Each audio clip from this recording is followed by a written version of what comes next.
ఈ రోజు మార్కెట్కి వెళ్ళొస్తుంటే జేఎన్టీ దగ్గర ఈ ఫ్రూట్స్ బండి ఒకటి కనిపించిందండి. ఈ ఫ్రూట్స్ ఏవో ఇంట్రెస్టింగ్ గా ఉన్నాయని చూశాను. వీటిని లీచీ అంటారు. మాక్టైల్స్ లో, ఐస్ క్రీమ్స్ లో తెగలుపుతూ ఉంటారనమాట. కానీ ఈ ఫ్రూట్ అయితే నేను ఎప్పుడు తినలేదు. సరే ఈసారి తిందామని చెప్పి రేట్ అడిగితే కేజీ 400 చెప్పాడు. మైండ్ అయితే పోయింది నాకు. సర్లే ఎలాగో కేజీలు అయితే కొనలేం కదా అని చెప్పి 100 రూపాయలకి అయితే తీసుకున్నాను అనమాట.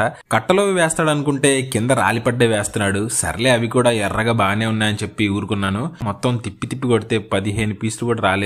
టూ మచ్ కాస్ట్ ఉన్నాయి. సరే ఇంటికి తీసుకొచ్చి శుభ్రంగా కడిగి తిందామని పెట్టుకున్నాను. ఫ్రూట్ అయితే ఇలా ఉంటుందన్నమాట. చూడడానికి ఎర్రగా ముళ్ళు ముళ్ళుగా ఉంటుంది. ఇది హెల్త్ కూడా చాలా మంచిదని విన్నాను అనమాట. సో టేస్ట్ ఎలా ఉంటుందో చూద్దామండి. తొక్క తీస్తే లోపల చూడడానికి తాటి ముంజల్లా ఉన్నాయి. ఇంకా టేస్ట్ అయితే చాలా బాగుంది గాయస్.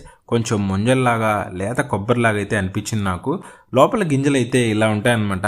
ఎక్కడైనా కనిపిస్తే మీరు కూడా తప్పకుండా ట్రై చేయండి మరి.